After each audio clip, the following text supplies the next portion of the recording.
Hello बच्चों, welcome to the next lecture. इस lecture में हम ट्रांसपोर्टेशन प्रॉब्लम को सॉल्व करेंगे।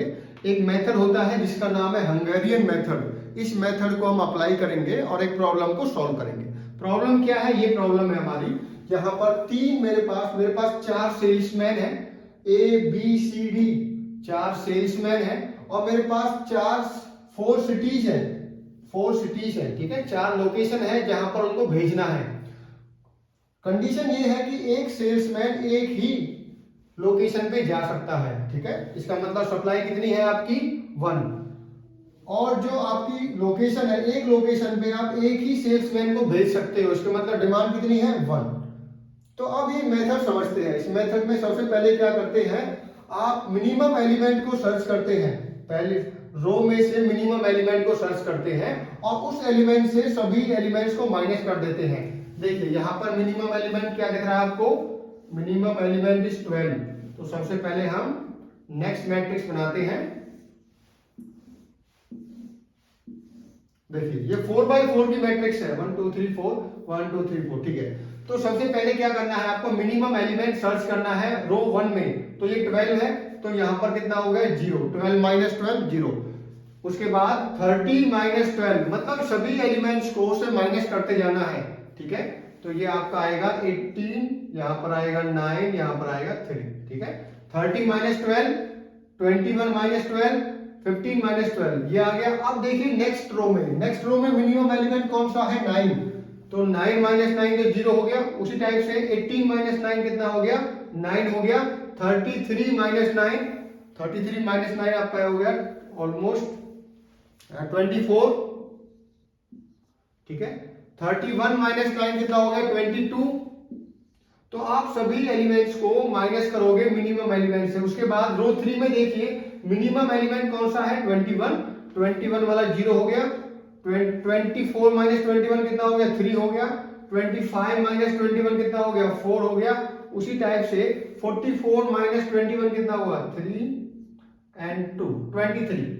लास्ट देखिए इस रो में मिनिमम एलिमेंट कौन सा है? 14। तो 14 माइनस 14 कितना हुआ? 0। 28 माइनस 14 कितना हुआ? 14। 30 माइनस 14 कितना हुआ? 16। 23 माइनस 14 कितना हुआ? ठीक है, आप माइनस करोगे से ये आएगा आपका 9। तो ये वैल्यूज आएंगी आपकी। पहला स्टेप क्या था हमारा? मिनिमम एलिमेंट सर्च कीजिए रो में से और सभी एलिमेंट्स को उसे माइनस कर दो। तो वैल्यूज आएंगी आपकी 0 18 9 3 9 24 0 22 23 4 3 0 9 16 14 एंड 0, ठीक है। तो ये मेरा पहला स्टेप रहा। अब आते हैं नेक्स्ट। अब आप चेक कीजिए सभी कॉलम में एक 0 होनी चाहिए मिनिमम। अगर नहीं है तो उस कॉलम में मिनिमम एलिमेंट सर्च करो और उसे माइनस कर दो। तो मैंने देखा कि कॉलम 1 में एक 0 है, कॉलम 3 में भी एक 0 है, कॉलम 4 में 2 0 है, कॉलम 2 में एक भी 0 नहीं है। तो आप इस स्टेप को रिपीट कीजिए कॉलम के लिए। Subtract the minimum element from the corresponding element of that column. तो आप इसे जब सबट्रैक्ट करोगे तो कितना आएगा आपका? देखिए 1 2 3 1 2 3, ठीक है। तो ये एलिमेंट हमें टच नहीं करने हैं। ये एलिमेंट आप जैसे पहले था वही है, बस जो कॉलम आपकी रह गई है उसी को करना है। 9 0 3 14 3 22 0 0। अब देखिए इस कॉलम में एक भी 0 नहीं है, तो मिनिमम एलिमेंट कितना है? 0, ठीक है। 4 minus 4 0, 18 minus 4 14, 24 minus 4 20 and 16 minus 4 कितना हुआ? 12, ठीक है। तो ये वैल्यूज आपकी आ गई माइनस करके, ठीक है। 12 0 20 14, ओके। अब क्या करना है? देखिए अभी तो बिल्कुल दो सिंपल स्टेप किए हैं मैंने। रो के अंदर मिनिमम एलिमेंट सर्च करो, उससे माइनस कर दो सभी को। उसके बाद कॉलम के अंदर मिनिमम एलिमेंट सर्च करो, उससे माइनस कर दो सभी को। अब मुझे क्या करना है? असाइन करना है। हर रो में पहले रो वाइज असाइन करना है। ऐसी रो को ढूंढिए जिसके अंदर एक ही 0 हो। तो पहली रो को मैंने देखा, इसके अंदर एक 0 है, तो ये मैंने असाइन कर दिया इसको। अब बची जितनी भी 0 होंगी रो में उनको आप क्रॉस कर दीजिए। यहां पर एक भी 0 नहीं है तो कोई दिक्कत नहीं है। रो 2 में मैंने देखा कि यहाँ पर भी एक जीरो है, इसको असाइन कर दो। रो 3 में मैंने देखा कि 2 जीरो है, अब इसको टच मत करो। रो 4 में मैंने देखा कि एक ही जीरो है, तो उसको असाइन कर दो। तो क्या किया मैंने सभी रो में देखा, ऐसी रो को सर्च ढूंढिए जिसके अंदर एक ही जीरो हो। तो रो 1 में एक जीरो है, रो 2 में भी एक जीरो है, रो 3 में भी एक ही जीरो है, तो उन सभी को क्या कर दो, असाइन कर दीजिए। अब कॉलम वाइज देखिए, जिसके अंदर एक ही जीरो हो उसको असाइन कर दो आप, ठीक है। ये तो पहले से असाइन हुई पड़ी है, इसके अंदर एक जीरो है तो इसको असाइन कर दीजिए, और जो बची कुची जीरो है उस रो में या उस कॉलम में उनको क्रॉस कर दीजिए। आप क्या कर दीजिए, क्रॉस कर दीजिए। तो देखिए रो 1 में एक जीरो है, रो 2 में एक जीरो है, सॉरी कॉलम 1 में एक जीरो है, कॉलम 2 में एक जीरो है, कॉलम 3 में भी एक जीरो है, और कॉलम 4 में भी एक जीरो है। इसका मतलब सभी रोज और सभी कॉलम में एक जीरो असाइन हो चुकी है, ठीक है।